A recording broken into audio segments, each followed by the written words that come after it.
Hello दोस्तों, स्वागत है आप सभी लोगों का लेट्स पढ़ो में। मैं परवीन सिंह राव आप सभी लोगों के साथ में इस वीडियो में बात करने वाला हूं रीट लेवल 2 के लिए साइंस सब्जेक्ट के ऊपर। जैसा कि दोस्तों आप लोग सभी जानते हैं, हम रीट लेवल 2 में साइंस में परमाणु संरचना के अंतर्गत दिए गए टॉपिकों के ऊपर बात कर रहे थे। और उसके अंतर्गत दोस्तों हम सब चीज़ों के बारे में बात कर चुके हैं, जैसे कि पदार्थों के पृथक्करण की बात कर चुके हैं, मिश्रण यौगिक के बारे में बात कर चुके हैं, परमाणु की आंतरिक संरचना के बारे में बात कर चुके हैं, प्रोटॉन इलेक्ट्रॉन न्यूट्रॉन के बारे में हम बात कर चुके हैं। आज हम इस वीडियो में पढ़ने वाले हैं परमाणुओं के रासायनिक संकेत, यानी उनका जो प्रतीक होता है वे क्या होते हैं और उनके सूत्र किस प्रकार से लिखे जाते हैं, और यौगिकों जो इंपॉर्टेंट यौगिक होंगे उनके ऊपर बात करेंगे, और रासायनिक समीकरण के ऊपर हम बात करने वाले हैं। सबसे पहले हम बात करते हैं परमाणुओं के प्रतीक के ऊपर। और परमाणुओं के प्रतीक दोस्तों आप लोगों को कहां से पता चलेंगे, तो ये पता चलेंगे आपको दोस्तों आवर्त सारणी से। कहां से? आवर्त सारणी से। अब ये आवर्त सारणी जो है दोस्तों आप लोगों के सामने स्क्रीन के ऊपर दिखाई दे रही होगी। इसके अंतर्गत 18 तो वर्ग होते हैं, जिन्हें इंग्लिश में कहा जाता है ग्रुप। ये क्या होते हैं दोस्तों? वर्ग होते हैं। और प्रेड का मतलब होता है दोस्तों आवृत। क्या होता है दोस्तों? आवृत। ठीक है, तो आवृत कितने होते हैं? आवृत होते हैं 7। ठीक है, और ग्रुप कितने हैं यानी वर्ग कितने हैं? 18। और ये है दोस्तों परमाणु। इसके अंतर्गत आपको 30 परमाणुओं तक याद रखने हैं। केवल कहां तक? जिंक तक आपको याद रखने हैं। इसके अलावा आप पैलेडियम का याद रख सकते हैं, गोल्ड का याद रख सकते हैं, मरकरी का याद रख सकते हैं, ओस्मियम का याद रख सकते हैं। इस प्रकार से टंगस्टन का याद रख सकते हैं। कुछ कुछ इंपॉर्टेंट आपको याद रखने होंगे। तो ये जो रासायनिक संकेत या परमाणु प्रतीक होते हैं ये होते क्या है, इसके बारे में बात करते हैं। तो परमाणु प्रतीक जो होते हैं दोस्तों वे बेसिकली क्या होते हैं कि किसी तत्व का जो बड़ा सा लंबा नाम होता है, जैसे हाइड्रोजन, नाइट्रोजन, फ्लोरीन, ऑक्सीजन, इस प्रकार के जो लंबे नाम होते हैं उन्हें संक्षिप्त रूप में लिखा जाता है। अब इन्हें संक्षिप्त रूप में लिखने का ये जो वर्गीकरण दिया गया ये बर्जीलियस के द्वारा दिया गया है। किसके द्वारा दोस्तों? तो बर्जीलियस के द्वारा दिया गया है। ये छोटे नाम लिखने का तरीका जो है वो बर्जीलियस नामक रसायन शास्त्री ने दिया है। और ये इन्होंने कब दिया था? 1811 ईस्वी में दिया था। जैसे कि इन्होंने कहा कि हाइड्रोजन है, तो हाइड्रोजन को आप लिखेंगे तो क्या लिखेंगे? HY के साथ में HYDROGEN। तो अब जो पहला अक्षर है वही इसका प्रतीक दे दीजिए। तो हमने पहला प्रतीक क्या दे दिया? हाइड्रोजन को H। इसी प्रकार से हीलियम को HE। अब इन्होंने ये दो नाम कैसे आगे सर? देखो, हाइड्रोजन का एक है, ठीक है भाई, बोरॉन का एक है, ठीक है, कार्बन का C है, ठीक है, नाइट्रोजन का एक ही है, ऑक्सीजन का एक ही है, फ्लोरीन का एक ही है, फॉस्फोरस का एक ही है, सल्फर का एक ही है, पोटेशियम का एक ही है। तो फिर ये सर जो हीलियम है इसके दो कैसे? HE।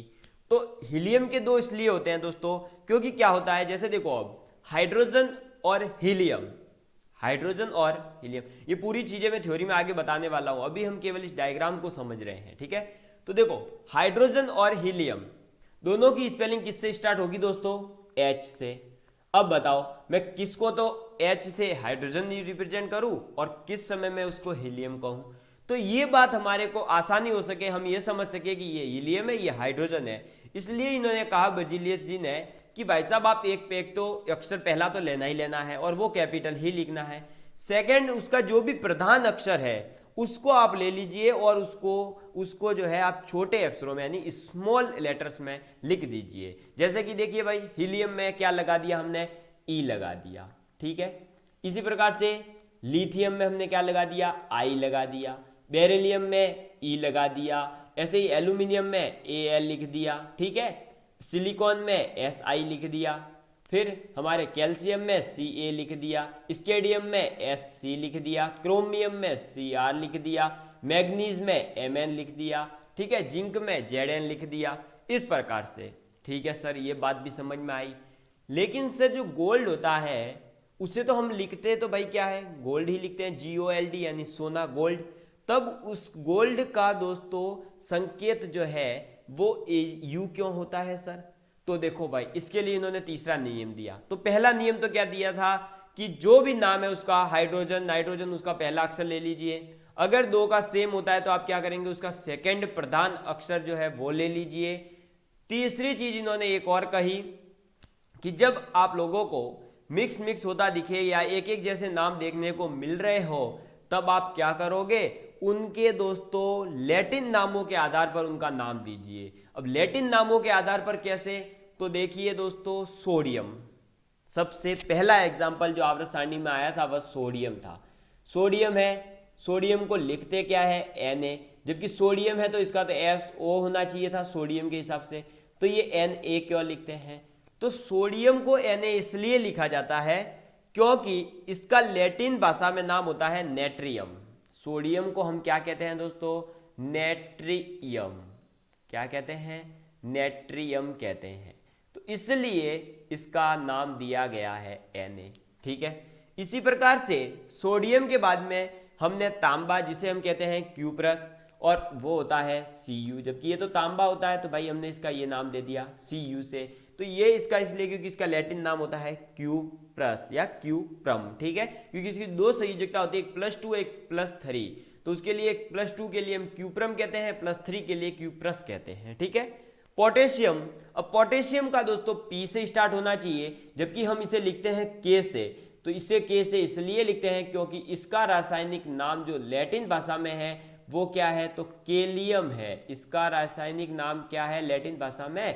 केलियम है, इसलिए हम K लिखते हैं। इसी प्रकार से चांदी यानी कि सिल्वर, और उसे हम लिखते हैं Ag, जो कि आती है 47 नंबर पर। अब Ag क्यों लिखा जाता है? Ag इसलिए लिखा जाता है क्योंकि इसको लैटिन भाषा में अर्जेंटम कहा जाता है। ठीक है, इसी प्रकार से जो गोल्ड का भी एग्जाम्पल दिया था मैंने, तो उसे कहा जाता है ओरम, तो इसलिए Au लिखा जाता है। इसी प्रकार से लोहा, अब लोहे को हम लिखते हैं फेरम, तो ये Fe है। ठीक है, तो इसलिए आप लोगों को ये बात याद रखनी है कि संकेत, रासायनिक संकेत या परमाणु प्रतीक लिखने के बारे में, या इसे होता क्या, इसकी पूरी जानकारी मैं अब आपको एक बार पूरी बोल के सुना देता हूं। सबसे पहले रासायनिक संकेत होते क्या है? तो रासायनिक संकेत दोस्तों एक प्रकार से क्या होता है कि लंबा नाम है किसी का, उसका शॉर्ट नाम दिया जाता है। जैसे कि अगर किसी का नाम है दोस्तों आपको मैं एक एग्जांपल बता देता हूं कि सपोज करिए, जैसे आपके नाम दे दिया गया दोस्तों किसी का, आप नाम बताइए मुझे। ठीक है, आप जैसे कि मेरा नाम है तो आप बोलेंगे मुझे PS राव। क्या बोलेंगे? PS राव। मेरा नाम क्या हुआ? पूरा नाम तो क्या है? प्रवीण सिंह राव, लेकिन आपने 3 वर्ड में बता दिया PS राव या PSR। तो ये जो है रासायनिक संकेत होता है, यानी ये होता है एक अपना संकेत, और जब केमिस्ट्री में बात होती है तो होता है रासायनिक संकेत। अब इस रासायनिक संकेत को सबसे पहले आधुनिक रसायन शास्त्री थे बर्जीलियस जी ने 1811 ईस्वी में दिया। अब इन्होंने इसी के साथ में 3 नियम दिए हैं। पहला नियम है कि भाई किसी भी तत्व का जो इंग्लिश में नाम है या फ्रेंच में नाम है या जर्मन में नाम है, उसका पहला अक्षर उठा लीजिए। जैसे हमने उठाया हाइड्रोजन के लिए, कार्बन के लिए, नाइट्रोजन के लिए, ऑक्सीजन के लिए, फ्लोरीन के लिए, फॉस्फोरस के लिए। लेकिन फिर उन्होंने कहा कि अगर एक जैसे नाम मिल जाए दो के, जैसे हाइड्रोजन और हीलियम HH, तो आप क्या करिए, उसका सेकंड शब्द जो है, कोई भी प्रधान शब्द है वो ले लीजिए। तो हमने हीलियम में E लिया। ठीक है, और तीसरा नाम जब उन्हें लगा कि और मिक्स होता जाएगा, तो इन्होंने लैटिन भाषा के नामों के आधार पर उनके जो है दोस्तों क्या बता दिए? संकेत बता दिए। जैसे सोडियम को हमने Na लिखा, तांबे को Cu लिखा, पोटेशियम को K लिखा, चांदी को Ag लिखा, लोहे को Fe लिखा, सोने को Au लिखा। ठीक है, अब इस पूरी डिटेल को हम लिख लेते हैं, उसके बाद बात करेंगे रासायनिक सूत्रों के बारे में। सबसे पहले आप लिखिए दोस्तों परमाणु प्रतीक। परमाणु प्रतीक। ठीक है, इन परमाणु प्रतीक के बारे में हम बात करते हैं। एक सेकंड व्हाइट पेन लेता हूं ताकि आपको दिखाई दे। आप लिख सकते हैं कि किसी तत्व के, अब लिखिए किसी तत्व के लंबे, किसी तत्व के लंबे नाम को संक्षिप्त यानी कि छोटे रूप में, संक्षिप्त रूप में व्यक्त करने के लिए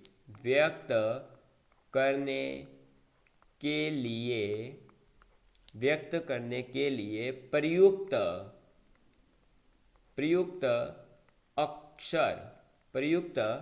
अक्षर को क्या कहा जाता है दोस्तों? अक्षर, या फिर आप अक्षरों का समूह हो सकता है, क्योंकि भाई हीलियम में 2 है, कैल्शियम में भी 2 होते हैं, इस प्रकार से। तो आप अक्षरों का समूह भी लिख लीजिए। ठीक है, तो अक्षर या अक्षर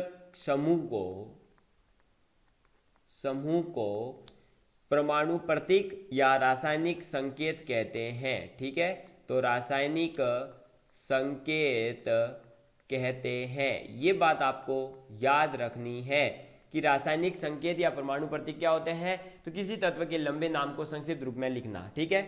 और इसके बारे में सबसे पहले किसने बताया, तो बर्जीलियस ने। किसने दोस्तों, बर्जीलियस ने। इस बर्जीलियस जी ने कब दिए थे ये, तो 1811 ईस्वी में, ठीक है। 1811 ईस्वी में इसके बारे में इन्होंने बताया था। अब इसमें फर्स्ट रूल के अकॉर्डिंग, जैसे कि मैं आपको एग्जांपल लिख के बता रहा हूँ डायरेक्ट ही, ठीक है। हाइड्रोजन है तो हाइड्रोजन को आप क्या लिखते हैं, H। इसी प्रकार से नाइट्रोजन, नाइट्रोजन को आप क्या लिखते हैं, N, ठीक है। इसी प्रकार से कार्बन, कार्बन को आप क्या लिखते हैं, C। इसी प्रकार से ऑक्सीजन, ठीक है, और ऑक्सीजन को क्या लिखते हैं, O। इसी प्रकार से फ्लोरीन, और फ्लोरीन को हम क्या लिखते हैं, F, ठीक है। इसी प्रकार से और आप एग्जांपल ले सकते हैं, फॉस्फोरस, क्या ले सकते हैं, फॉस्फोरस। तो फॉस्फोरस का जो है दोस्तों क्या होता है, P। इनके बारे में इतनी जानकारी इसलिए दे रहा हूं क्योंकि ये आपका बहुत ज़्यादा इंपॉर्टेंट है। ये क्लियर हो गया तो केमिस्ट्री का सेकंड पार्ट जो पढ़ाऊंगा वो भी आसानी से क्लियर हो जाएगा। नेक्स्ट सेकंड रूल क्या कहता है कि सेकंड रूल, अगर जो है एक जैसे नाम मिलने लगे तो हम सेकंड प्रधान शब्द भी ले सकते हैं। जैसे कि सबसे पहला एग्जांपल दोस्तों आपके ले सकते हैं बेरियम, तो बेरियम को हम क्या लिख सकते हैं दोस्तों, Ba। इसी प्रकार से आप और एग्जांपल ले सकते हैं कैल्शियम, क्या, कैल्शियम, कैल्शियम को हम क्या लिखते हैं, Ca, ठीक है। इसी के साथ में आप बिस्मिथ भी याद रख सकते हैं, बिस्मिथ को हम क्या लिख सकते हैं, Bi लिखते हैं, ठीक है। इसी के साथ मैग्नीशियम, क्या, मैग्नीशियम, और मैग्नीशियम को हम क्या लिखते हैं, Mg लिखते हैं। इसी के साथ ब्रोमीन, अब ब्रोमीन को हम क्या लिखते हैं, तो ब्रोमीन को लिखते हैं Br, ठीक है। इसी के साथ मैग्नीज, और मैग्नीज को हम क्या लिखते हैं, Mn, ठीक है। थर्ड रूल दोस्तों क्या कहता है कि लैटिन नामों के आधार पर, और लैटिन नाम के आधार पर किसका लिखा गया था सबसे पहले, सोडियम, क्या लिखा था, Na। इसी प्रकार से लोहा, और लोहे को क्या लिखते हैं, Fe। इसी प्रकार से तांबा, और तांबे को लिखते क्या है, Cu। इसी प्रकार से चांदी, और चांदी को क्या लिखते हैं, Ag, क्योंकि अर्जेंटम, ठीक है। इसी के साथ में सोना यानी कि गोल्ड, इसको क्या लिखते हैं दोस्तों, औरम, औरम के लिए Au, ठीक है। इसी के साथ में और आप जो एग्जांपल ले सकते हैं जैसे कि पोटेशियम, और पोटेशियम को हम क्या लिखते हैं, ठीक है, ये डबल मात्रा लग गई है, इसको माफ कर देना। तो पोटेशियम यानी कि कैलियम यानी कि के आप लिख सकते हैं। तो ये तो हुआ दोस्तों केवल और केवल परमाणु प्रतीकों के बारे में बात। अब बढ़ते हैं दोस्तों हम रासायनिक सूत्रों की ओर, जो बड़े बड़े यौगिक होते हैं, जैसे कि आपने पढ़ रखा है calcium bicarbonate, calcium carbonate, magnesium carbonate, magnesium oxide, carbon dioxide, और जैसे आप और कह सकते हैं अमोनिया, नाइट्रस ऑक्साइड, इन सभी के बारे में हम पढ़ते हैं। तो लिखिए आप दोस्तों रासायनिक सूत्र, रासायनिक सूत्र। अब हम लिख रहे हैं रासायनिक सूत्र, संकेत नहीं, ठीक है। रासायनिक सूत्र का मतलब क्या है कि किसी तत्व या यौगिक के अणु को संक्षिप्त रूप में व्यक्त करने के लिए संकेतों के समूह को रासायनिक सूत्र कहते हैं। तो आप लिख सकते हैं किसी तत्व या यौगिक, ठीक है, कैल्शियम बाइकार्बोनेट एक यौगिक है, तो यौगिक के अणु, यौगिक के अणु को संक्षिप्त यानी कि छोटे रूप में, तो संक्षिप्त रूप में व्यक्त करने के लिए, व्यक्त करने के लिए संकेतों के समूह, संकेतों के समूह, संकेतों के समूह को रासायनिक सूत्र कहते हैं, ठीक है। रासायनिक सूत्र कहते हैं, ये बात आपको याद रखनी है। अब रासायनिक सूत्र जो होते हैं दोस्तों वे 3 प्रकार से लिखे जाते हैं। जैसे अब संरचना सूत्र है, संरचना सूत्र होते हैं। जो संरचना सूत्र है वो दोस्तों आपके ऑर्गेनिक केमिस्ट्री में उपयोगी होते हैं, और अणु सूत्र और मूलानुपाती सूत्र जो होते हैं वे आपके इनऑर्गेनिक में काम आएंगे। तो हम तीनों रासायनिक सूत्रों के बारे में बात करेंगे। सबसे पहले कौन सा प्रकार आता है दोस्तों? अणु सूत्र एक तो होते हैं, ठीक है। सेकंड क्या होते हैं दोस्तों? मूलानुपाती यानी कि इंपेरिकल फॉर्मूला, ठीक है। तो मूलानुपाती सूत्र। और तीसरे कौन से होते हैं? संरचना सूत्र, ठीक है, संरचना सूत्र। और संरचना सूत्र यानी कि स्ट्रक्चरल फॉर्मूला। अब बात करेंगे हम आगे अणु सूत्र के बारे में कि अणु सूत्र होते क्या हैं, ठीक है। तो अणु सूत्र, अब लिखिए दोस्तों अणु सूत्र के बारे में। अणु सूत्र यानी कि किसी तत्व या यौगिक में जो अणु उपस्थित होते हैं उन अणुओं में तत्वों के परमाणु की वास्तविक संख्या व्यक्त कर देना। कैसे? जैसे भाई हमने कोई जैसे कार्बन डाइऑक्साइड है या वाटर जल है, ठीक है, H2O। अब इसमें देखो H2O, तो इसमें हमने हाइड्रोजन की कितनी संख्या? 2, ऑक्सीजन की कितनी? 1, कार्बन डाइऑक्साइड में ऑक्सीजन कितनी? 2, कार्बन कितना? 1। ये स्पष्ट रूप से बता दिया। इसी प्रकार से कैल्शियम बाइकार्बोनेट है तो CaHCO2 CO3, ठीक है। तो हमने उसमें सब बता दिया कि कैल्शियम की कितनी संख्या है और हाइड्रोजन की कितनी संख्या है और कार्बोनेट की कितनी संख्या है।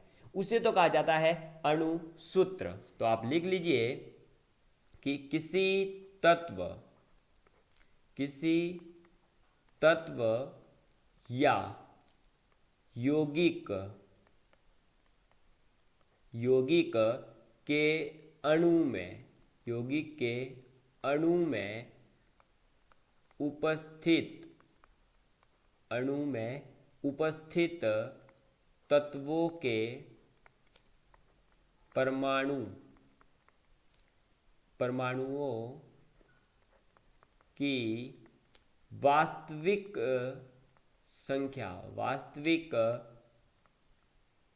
संख्या व्यक्त करने के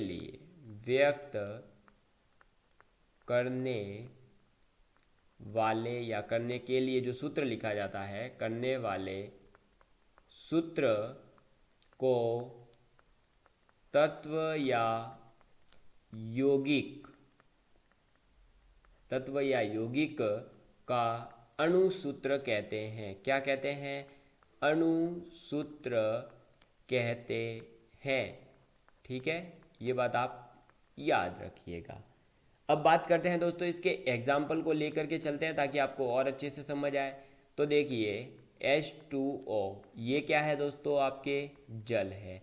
अब H2O में हाइड्रोजन कितनी है और ऑक्सीजन कितनी है? तो हाइड्रोजन कितनी है? 2, ऑक्सीजन कितनी है? 1। बस ये वास्तविक संख्या बता दी हमने। तो यही क्या कहलाता है? अणु सूत्र कहलाता है। तो जल का अणु सूत्र क्या हो जाएगा? H2O, ठीक है। अब बात करते हैं मूलानुपाती सूत्र। मूलानुपाती का अगर आप शब्द विच्छेद करोगे यानी कि मूल अनुपात सूत्र यानी कि उनका अनुपातिक सूत्र, उनके जो अंदर उपस्थित अणुओं की संख्या है, परमाणुओं की संख्या, उनको अनुपात के रूप में व्यक्त कर देना और कुछ नहीं, ठीक है। तो आप लिख लीजिए मूलानुपाती सूत्र, ठीक है। अब बात करते हैं मूलानुपाती सूत्र के बारे में कि ये क्या होता है। तो मूलानुपाती सूत्र यानी कि किसी यौगिक में उपस्थित तत्वों के परमाणुओं की संख्या के सरल अनुपात को व्यक्त करने वाले सूत्र को उस यौगिक का मूलानुपाती सूत्र कहते हैं, ठीक है। तो किसी यौगिक में उपस्थित तत्वों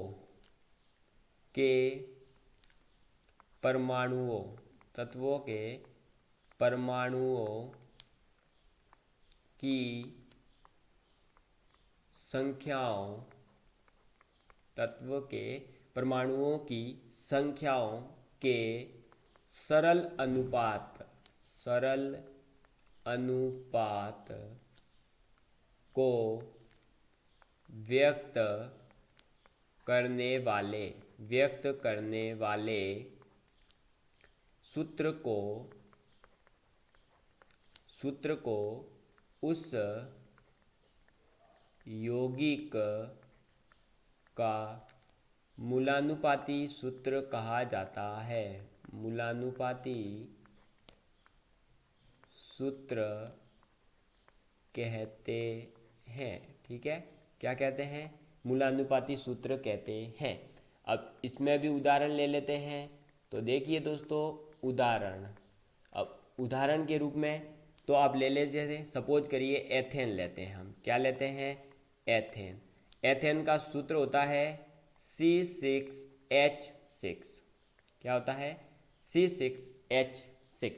तो यह तो हुआ इसका दोस्तों अणुसूत्र। सॉरी, C6 नहीं, C6 तो फिर हो जाएगा दोस्तों आपके गलत, क्योंकि C6 पे तो आ जाएगा आपके हेक्सेन, यानी कि बन जाएगा दोस्तों आपके कुछ और ही। ठीक है, तो C2 होता है एथेन। मेथेन के लिए 1, एथेन के लिए 2, प्रोप के लिए 3, इस प्रकार से। ठीक है दोस्तों, अब देखिए, तो आपने लिया C2H6।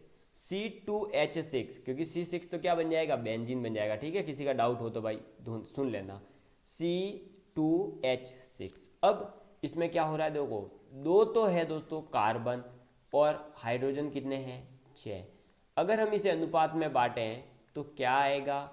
1:3। 1:3, यानी कि हम इसी फॉर्मूले को क्या लिख सकते हैं? CH3 लिख सकते हैं या नहीं? तो इसे हम क्या लिख देंगे? CH3। तो एथेन का मूलानुपाती सूत्र जो है ये बन जाएगा CH3। क्या बन जाएगा? मूलानुपाती सूत्र। और मूलानुपाती सूत्र क्या हो जाएगा? CH3। ठीक है, बात समझ में आ चुकी होगी। चलिए, तो यही था मूलानुपाती सूत्र। अब बढ़ते हैं दोस्तों संरचना सूत्र की ओर। कौन से? तो संरचना सूत्र। संरचना सूत्र कुछ नहीं है दोस्तों, जो भी आपको परमाणु, अणु या यौगिक दे रखा है, उस यौगिक का आपको क्या करना है कि उसकी संरचना बना करके बतानी है। जैसे जो अभी जस्ट हमने पीछे लिया, इसकी डेफिनेशन से बढ़िया है हम इसको एग्जांपल से समझें। एथेन, एथेन का फॉर्मूला क्या? C2H6। इसका मतलब इसमें 2 तो हमें कार्बन है, तो दोनों कार्बन को हमने जोड़ दिया। और इसकी कार्बन की वैकेंसी कितनी होती है? वैलेंसी कितनी होती है? 4। ये कितने परमाणुओं को और जोड़ सकता है? 4 परमाणुओं को। तो 1 तो हमने जोड़ दिया कार्बन, अब 3 को और जोड़ेगा, तो 3 हमने हाइड्रोजन और जोड़ दिए। तो ये लो भाई, ये लो, ये H और ये H। बताओ क्या बन गया? ये बन गया एथेन। क्या बन गया? Ethane, C2H6। बस यही है इसका संरचना सूत्र। और संरचना सूत्र यानी कि स्ट्रक्चर बनाना है भाई। अब स्ट्रक्चर देखो, और का किसी का बना सकते हो आप, तो और आप बनाना चाहते हो तो देखो अमोनिया का बना लो। ठीक है, अमोनिया। अब अमोनिया का फॉर्मूला क्या होता है? NH3। क्या होता है? NH3। तो नाइट्रोजन, और अब इसकी 3 संयोजकता होती है, एक एक एक एक हाइड्रोजन जोड़ दीजिए, और एक ये बलून सा लगता है। ठीक है, वो उससे हमें मतलब नहीं है अभी, केवल हमें ये याद रखना है कि ये जो बना है यही इसका क्या है? संरचना सूत्र है। बस बात समझ में आ चुकी होगी। तो NH3 का संरचना सूत्र बना दिया। अगर आप वाटर का बनाना चाहते हो, किसका? H2O का, तो बना दीजिए। ये ऑक्सीजन आ गई, ये हाइड्रोजन आ गया, और ये और एक हाइड्रोजन आ गया। ये हो गया इसका संरचना सूत्र। ठीक है, इसी प्रकार से मीथेन का बनाना चाहते हो तो कार्बन के और चारों ओर हाइड्रोजन लगा दीजिए, ये लगा दिए, तो ये क्या बन गया? मीथेन का संरचना सूत्र। बस इस प्रकार के होते हैं ये संरचना सूत्र। आप लोगों को ये बात याद रखनी है। ठीक है, अब बात करते हैं दोस्तों आगे रासायनिक समीकरणों के बारे में। ठीक है, तो रासायनिक समीकरण, आप टॉपिक डाल दीजिए रासायनिक समीकरण। रासायनिक समीकरण यानी कि केमिकल इक्वेशन।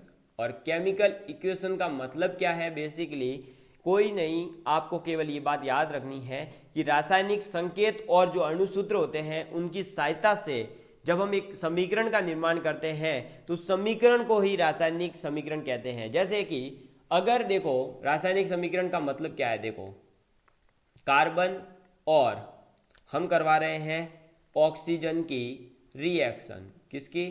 कार्बन की और ऑक्सीजन की हम करवाते हैं रिएक्शन, यानी कि क्या करवाते हैं, रासायनिक अभिक्रिया करवाते हैं और बनता है कार्बन डाइऑक्साइड। क्या बन रहा है, कार्बन डाइऑक्साइड। तो कार्बन और ऑक्सीजन की रिएक्शन हुई और बन गया कार्बन डाइऑक्साइड। क्या बन गया, कार्बन डाइऑक्साइड। तो अब मैं कार्बन को क्या कहता हूं, C, ऑक्सीजन को क्या कहते हैं हम, O2, और कार्बन डाइऑक्साइड को हम लिख सकते हैं CO2। ये लो, तो ये जो है ये तो क्या हो गई रासायनिक समीकरण और ये क्या हो गई रासायनिक अभिक्रिया। बस यही थी रासायनिक समीकरण की डेफिनेशन और यही था इसका फॉर्मूला वगैरह जो भी आप समझ सकते हैं। ठीक है, तो मतलब कहने का यही है कि रासायनिक संकेतों और अणुसूत्रों की सहायता से जो वास्तविक समीकरण होती है उसे आप एक संक्षिप्त रूप में लिखते हैं, उसे कहा जाता है रासायनिक समीकरण। जी ये CO2 का एग्जाम्पल ले लिया, आप इसके अलावा एग्जाम्पल ले सकते हैं जैसे N2 और O2। N2 यानी कि दोस्तों आपके नाइट्रोजन, ठीक है, और ये तो आपका है ही ऑक्सीजन, आपको पता है। इन दोनों की जब रिएक्शन होती है तो इनकी रिएक्शन से बनता है नाइट्रस ऑक्साइड यानी कि 2NO बन जाएगा। तो ये जो है क्या है दोस्तों, नाइट्रस ऑक्साइड है। क्या है दोस्तों, नाइट्रस ऑक्साइड है। बस तो बात समझ में आ चुकी है। तो नाइट्रोजन और ऑक्सीजन की रिएक्शन हुई, नाइट्रस ऑक्साइड बन गया। इसी प्रकार से आप नाइट्रोजन की और हाइड्रोजन की रिएक्शन करवाओ, अमोनिया बन जाएगा। तो वो जो है इनसे जैसे अब अगर देखो क्या है कि हम जैसे ऐसे लिख दें N2 + 3H2 gives you NH3O2। ये जो बना यही है रासायनिक अभिक्रिया। ये अमोनिया बन गया, कार्बन डाइऑक्साइड बन गया, नाइट्रस ऑक्साइड बन गया। इसी प्रकार से अब बहुत सारी अभिक्रियाएं होती है केमिस्ट्री में, उन सभी को समझ सकते हो। जैसे प्रकाश संश्लेषण की जो अभिक्रिया होती है उसमें क्या होता है, कार्बन डाइऑक्साइड और H2O की रिएक्शन होकर के क्या बनता है, ग्लूकोज बनता है, वाटर बनता है और ऑक्सीजन बनती है। तो ये सभी क्या कहलाती है, रासायनिक अभिक्रियाएं कहलाती है। ये बात आप लोगों को याद रखनी है। तो आज हमने दोस्तों क्या सीखा, कल मैं जो है दोस्तों आप लोगों को जैसे कि मैग्नीशियम क्लोराइड है तो MgCl2 ये फॉर्मूला लिखते कैसे, बनाते कैसे, कैसे आता है ये वो सिखाऊंगा। लेकिन आज के लिए हम इतना ही रखेंगे। आज हमने क्या क्या पढ़ा उसके बारे में पूरा रिवीजन कर लेते हैं, उसके बाद में हम कहेंगे अलविदा। एक बार मैं फास्टली आपका रिवीजन करवाऊंगा, ठीक है। देखिए सबसे पहले हमने बात करी दोस्तों पीरियोडिक टेबल में, तो वर्ग होते हैं 18, आवृत होते हैं 7। उसके अंदर फिर हमने सीखा कि भाई हाइड्रोजन है तो उसको H लिखा जाएगा, हीलियम को H ही लिखा जाएगा और सोडियम को Na लिखा जाएगा। तीनों के अलग अलग नियम, पहला वर्ड ले सकते हैं, पहला सेम है तो सेकंड भी ले लीजिए उसके साथ, और लैटिन भाषा से भी आते हैं। ये बात जानकारी किसने दी थी, बर्जिलियस ने दी थी, कब, 1811 में, ठीक है।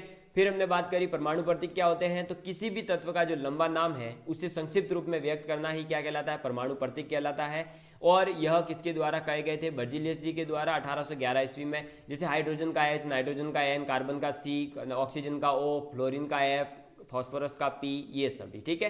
फिर हमने बेरियम, कैल्शियम, बिस्मिथ, इन सभी के बारे में बात करी। रासायनिक सूत्र क्या होता है, किसी तत्व या यौगिक के अणु को संक्षिप्त रूप में व्यक्त करने के लिए जो दोस्तों हम क्या करते हैं, समूह होता है, संकेतों का समूह होता है, उसे रासायनिक सूत्र कहते हैं। ये 3 प्रकार के होते हैं, अणु सूत्र, मूलानुपाती सूत्र और संरचना सूत्र।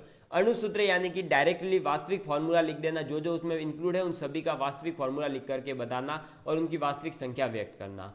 फिर आता है मूलानुपाती सूत्र, यानी कि उनके अनुपात के अनुसार हमें बांट देने का, सरल अनुपात में व्यक्त करने को जो है क्या कहा जाता है, मूलानुपाती सूत्र।